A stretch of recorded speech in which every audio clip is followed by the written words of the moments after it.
KNN. dad dhalinyar oo juniorisa oo aan shaqo aqoon u lahayn oo qaar wariyaal yihiin oo aan aqoon sirdoon lahayn dalkii ayana in gacanta loo gashay waa ayaan darre aad u weyn dalku miyuusan lahayn wasiir amni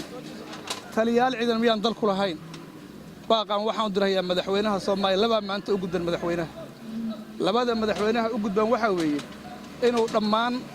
wasiirada hay'adaha amniga cidda ku soo xilka ka xayoobiyo xabsina u diro hadduusan taas samaynayn oo weli uu taagan yahay naas nuujis iyo saaxiibtinimo madaxweynuhu dalka waa ku fashilmay ha is casilo 2 sano dambe 8,000 oo qof ama 4,000 oo qof dhimasho dambe looma dulqaadan karo dalkiisa inuu u burburo in looma dulqaadan karo madaxweynaha marka waxa laga rabaa labada qodob inuu yeesho inuu asagu is casilo oo yiraahdo Soomaaliya wax ka wadi waayay 2 sano dhibaato ugu filan iyo in uu sameeyo hay'adaha amniga tilaabo ka qaado xabsi loo diyaariyo maxkamad la geeyo maxaa yeelay shacabka halka maalinta ku dhimay u jeedaan waxa halka hanti ku baabaaday waxa shacab Soomaaliyeed meesha ku dhintay waad ogtihiin maalin kasta laga ma bixi karo waxay ka hadlaan oo kaliya dhaqaalaanu kabcin wadamo darisaano maaragtay Itoobiya iyo Kenya badda ugu haysta Itoobiya aanu la galeynaa maaragtay waa hadal la galeynayo maaragtay isdhexgal sameeyna oo dekadii siinayna dalkii saas u baabaa dhibkaas taagan waxa weeye wax shacabka Soomaaliyeed u dulqaadan karaan maahan shacabka Soomaaliyeed waxaan leeyahay maanta talaada idin taala waxa weeye go'aan inaad qaadataan inaad dawladda runta u sheegtaan inaydan aamusana soo banaan baxdaan oo aamuujisaan dhibaatada idin ku haysata canshuur baa la idin ka qaadaa canshuurta meeyahaydii amni lagu maalgelin lahaa aaway waa ayaan darre aad iyo u weyn shacabka Soomaaliyeed guud iyo dibadda waxaan ku wargelinayaa baaqaan u dirayaa inaan Soomaaliya dawlad la isku halayn karo oo shacabka Soomaaliyeed lagu halayn karo inayna dalka joogin baan shacabka Soomaaliyeed maanta meel u xaqiijinaya ninkii oo haysta maanta Soomaaliya hoggaan caadil inuu jiro hoggaan caadil dalkan kama jiro hadduu jiri lahaa dalka waxba laga qaban lahaa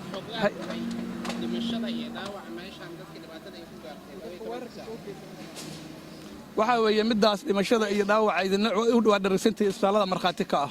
iyo caruuraha yaryar u dambeeyay hadda meesha la soo gurayaa maartay dhimasho ah laakiin waxa ayaan darra